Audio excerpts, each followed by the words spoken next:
Si Saint Dominic, usa ka monghang nga pari nga misyonero miadto sa Albigensian France. Sus kay ang lugar dito sa Albigensian France, hilabihan na po ka, grabe ang mga tao dito. Patyo nila ang mutugang Hesus. Grabe kayo ang ilang doktrina, pagturuan, panatiko kayo. Gibugtaw, sunugon itong ilang monastaryo.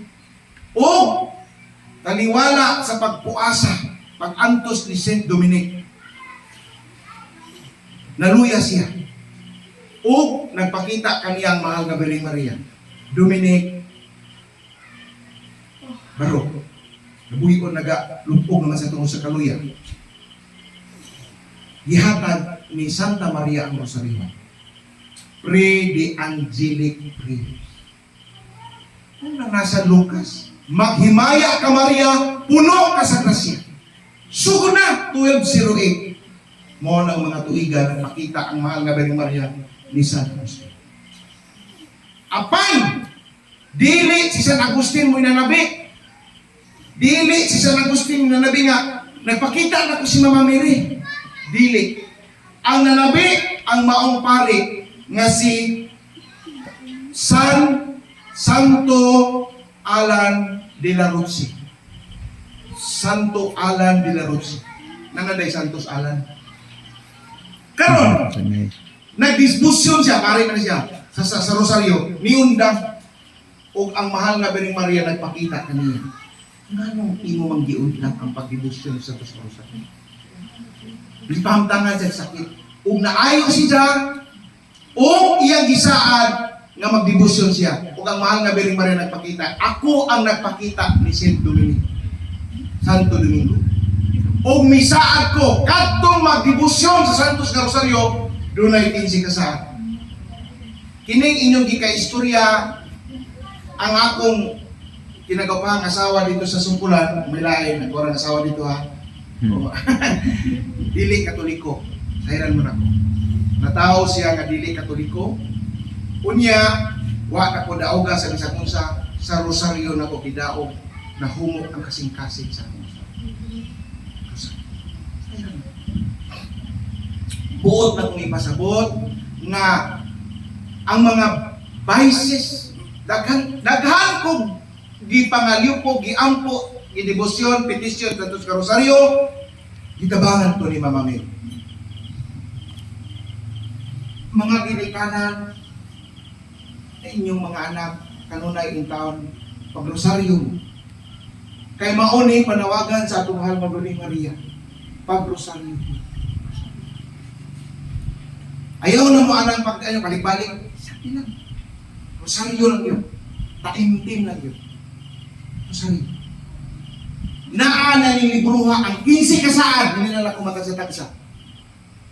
Grabe yung kayo kagamhanan ang pagdebosyon sa Santos Cruz. Karon ta padayon. Niabot ang panahon sa mga tuig 17th century. Nahirundo mo unsa mang buwana ang gitawag nato og Rosario.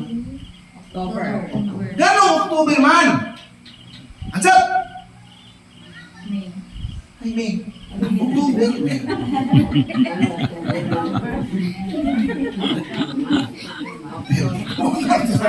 October, May.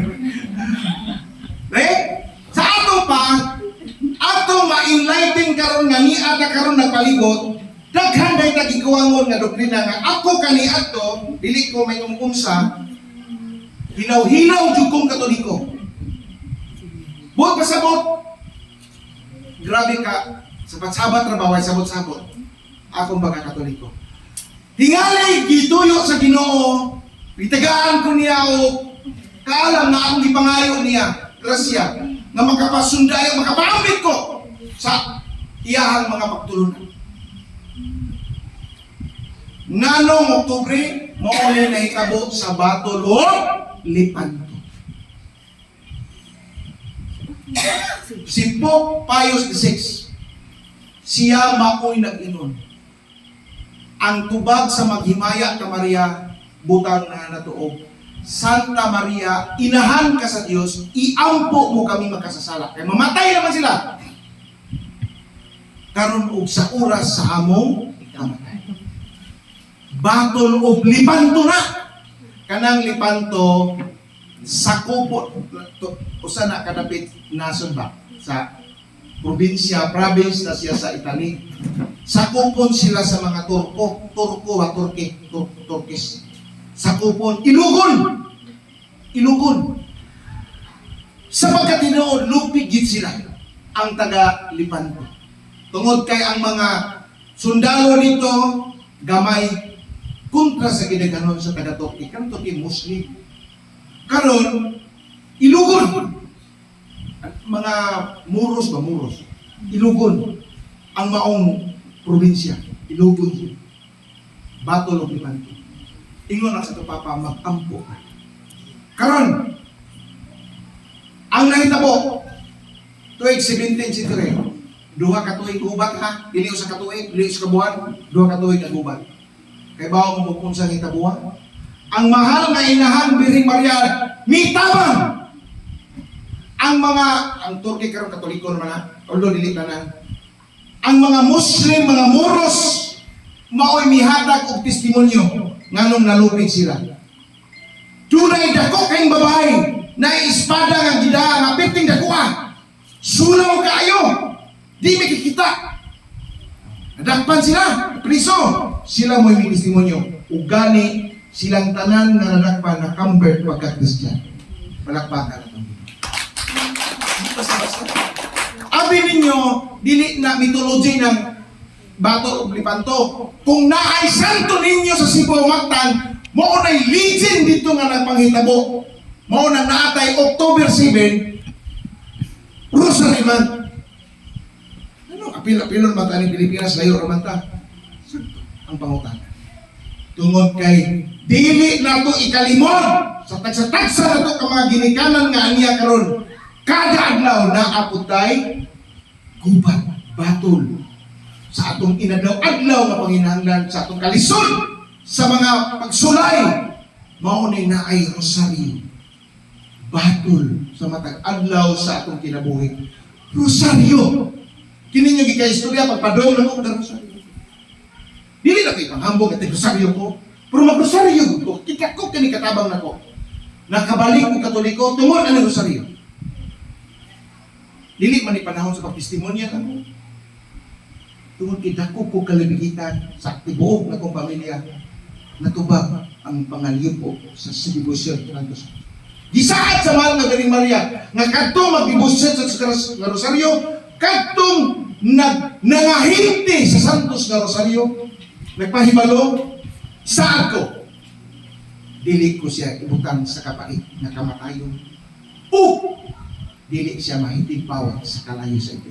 Tabangan ko siya. Naibaw ba mo sa debosyon nga kanang anong naatay inikamatay butangan rosaryuhan ang gamot? Naan na siya kasaysayan. Dihay ko sa kabata na itambog na sa kalayo sa impyerno. Bata ha? Teenager. Kay grabe man siya ka madlungon. Apan ang maong bata, wala mo siya lagi napariwara ba yung kinabog. Naaman siya gikuptan na rosaryuhan.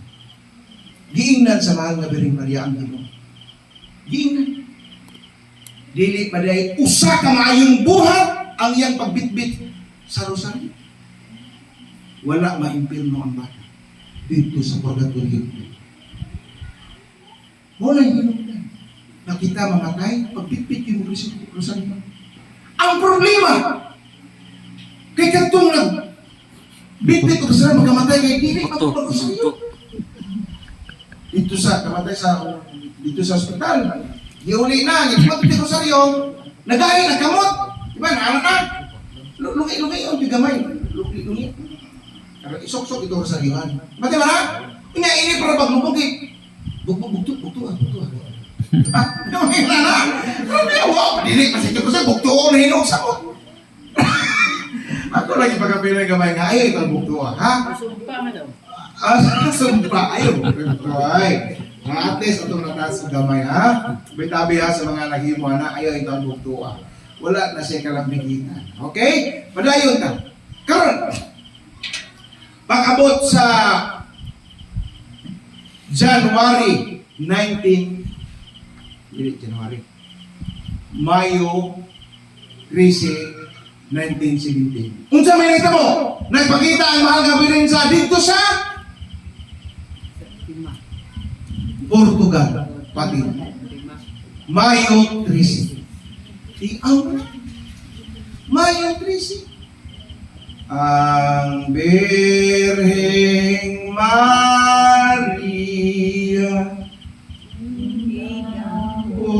umukani. Mao pag ginaytyon.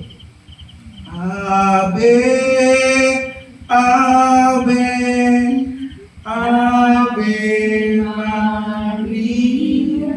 Di ba? Sat Trisi Samayo. Ave.